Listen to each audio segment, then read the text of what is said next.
Assalamualaikum warahmatullahi wabarakatuh. Jumpa lagi dengan saya, Dahlia.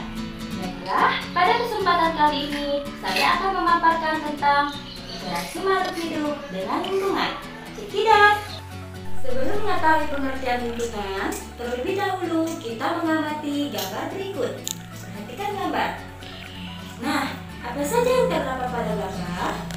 Pada gambar menunjukkan suatu tempat di mana pada tempat tersebut terdapat air, udara, cahaya matahari, bunga, pepohonan, rumput, cacing, capung, katak, teratai, rusa, ikan, dan paku-pakuan.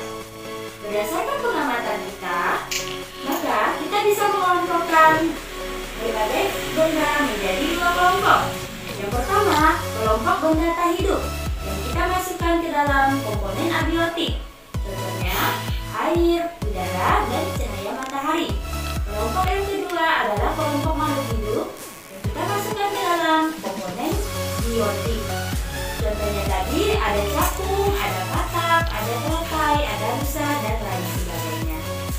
Nah, komponen biotik ini berdasarkan kedudukannya, tugas dan fungsinya dalam suatu lingkungan, maka dibagi lagi menjadi beberapa. Yang pertama, ada istilah dengan produsen.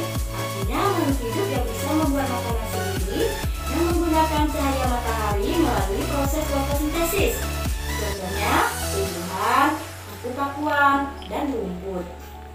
Kemudian yang kedua, ada yang disebut dengan konsumen atau disebut juga dengan makhluk hidup yang tidak bisa membuat makanan sendiri, memperoleh makanan dari produsen, atau istilah lainnya adalah makhluk hidup heterotrof.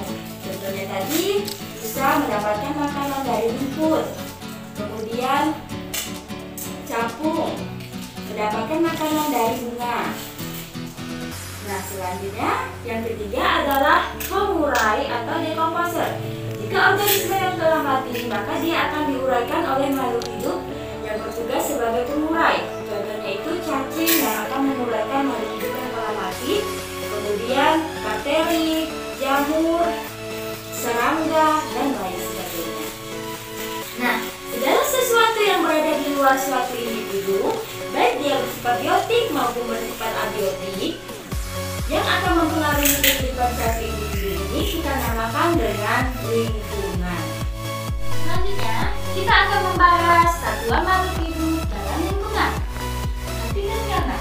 Gambar A menunjukkan adanya seekor burung, gambar B menunjukkan adanya seekor kucing. Nah, satuan makhluk hidup tunggal itu kita namakan dengan individu.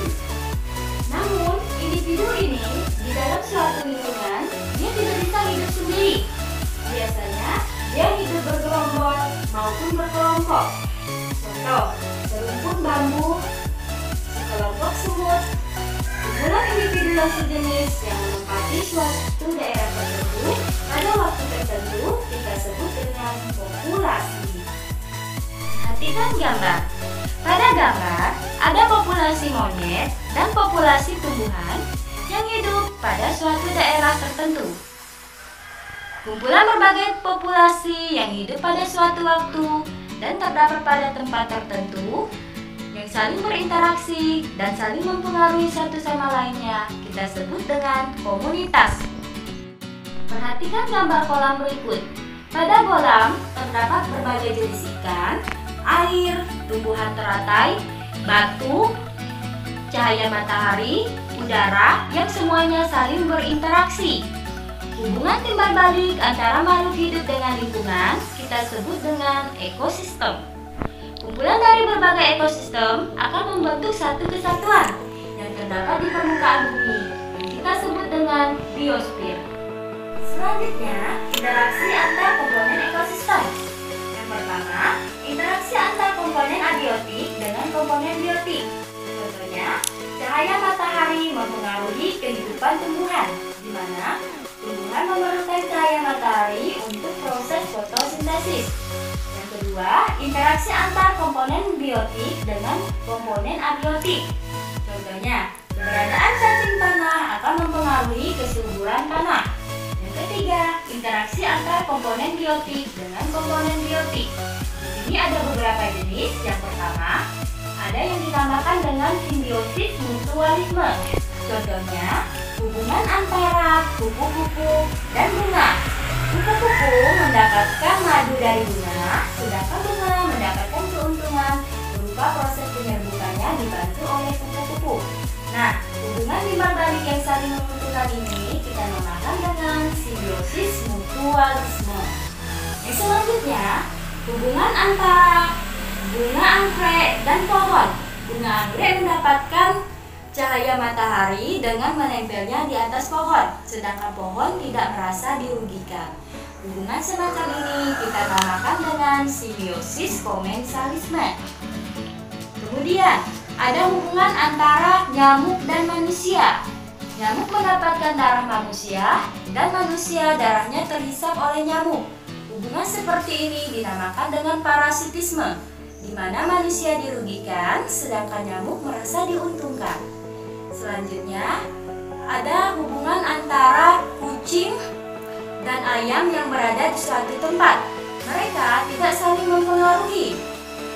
Keberadaan kucing di situ tidak mempengaruhi oleh ayam, keberadaan ayam tidak akan mempengaruhi oleh kucing. Ini yang dinamakan dengan netralisme. Kemudian juga ada istilah predator. Yang satu memangsa, yang satu dimangsa. Contohnya, musang dan ayam. Musang memangsa ayam, ayam dimangsa oleh musang. Kemudian, pada suatu daerah ataupun di padang rumput, misalnya terdapat sapi dan kambing. Mereka sama-sama memakan rumput. Nah, antara sapi dan kambing ini saling berebut makanan. Ini yang dinamakan dengan kompetisi. Sekian pemaparan dari saya ucapkan terima kasih. Assalamualaikum warahmatullahi wabarakatuh.